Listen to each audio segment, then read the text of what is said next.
So if someone's getting ready to start a business or has just started a business, what kind of advice would you give them to kind of give them that single seat mindset? There is one word that always comes to mind, and that's action, or lack of action. So if you are not taking action, you're not doing anything, then don't go into business, because you have to have a concerted effort and some very specific steps that you're taking, and you have to have a plan every single day. So if you're somebody that is lackadaisical or you lack those skills, that doesn't necessarily mean don't go into business, but you need to have a team. And so I think there's a misnomer that, hey, we're single seat fighter pilots and we kind of just do whatever we want. And that couldn't be further from the truth. There's a certain mentality, like you were saying, where you are taking ownership of what's going on inside your own jet. But what that means is that your actions now they directly contribute to the success or the failure, the outcome of that mission, because we're working as a team. Yeah. So the big thing to look at is what am I using on my team? Who's on my team? And how do I leverage their skills, right? Because I'm always looking at that as like a fighter pilot too, is like, hey, which wingman do I have today that may have a better chance? Like if we're actually going into war, like who am I going to pick for that?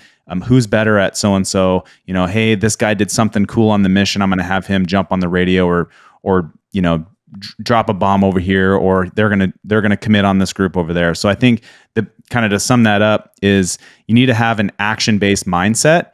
But then if you are a person that is, I'll just do everything on my own, good luck. That's gonna flame. Nobody's good at everything, right? No. I mean, so you're going to do something. You're gonna suck at something. Yep, and that's the thing too. That is, as you go through your business career, or whatever you want to call it, as you're building a business, right? You're building it, right? So as I started building single seat mindset, I'm not a patient person, and I wanted it built.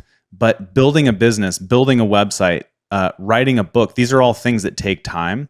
And so there's a little bit of a patience piece that comes with that. Just going, it may suck right now. I'll keep tweaking it and keep making it better, and keep trying and keep going for it. Because at some point, what do they say? You're either going to grit or quit type of thing. But if you give yourself that out, as you start, right? Like if you're not going to just send it, then don't start. And I remember I was the same boat as you. When I was in college, I had 3 day jobs.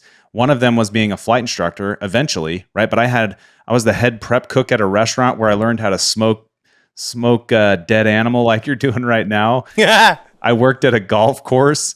And then I was teaching flight instruction, and I was taking classes at college because that's the direction that I wanted to go. But I didn't give myself that out to go, I'm going to try it. No, I'm going to go do this. I'm going to do it, and then I'm going to learn from it. And then I'm going to take those skills and I'm going to leverage them in any way that I can to keep building more and more. You've already had this impressive sort of life trajectory. You've done all these cool things. You're in the middle of stuff. Do you have a goal or a place that you're trying to get to, or a vision for where you want to take all of this? Or are you taking it kind of year by year? What I call it zigging and zagging. I've never had a straight line to my goal, right? And a lot of times this vision that you have, this nebulous vision, you may have to climb a different mountain to see the other mountain and go, wow, if I tried to climb up that way, I would have died. So I guess my point being is I do have a vision. Initially it was this what's talked about a lot today, which is financial freedom. All right. And then using an old Greek, what you would call it, the Greeks came up with this, right? So it was freedom from versus freedom for. And the point being is that I was free from having to have an employment or a business or a job because I had amassed enough wealth, but I didn't know what I was free for. And so from the outside, people could look at like my career and all that kind of stuff and go, well, you just like massive success. Well, 4 or 5 years ago, I had a pretty big mental breakdown because I hadn't defined all of those things that I was going to be free for. Now, granted, there was more than that, right? Turns out when you deploy and you kill people and life happens and you never deal with those things, your brain short circuits and you find yourself at a pretty low place. And that was honestly probably one of the best things that ever happened to me, because it broke me down. I mean, it broke me down to a point where I was either going to stand up and start walking again and then start running, or it was going to be my demise.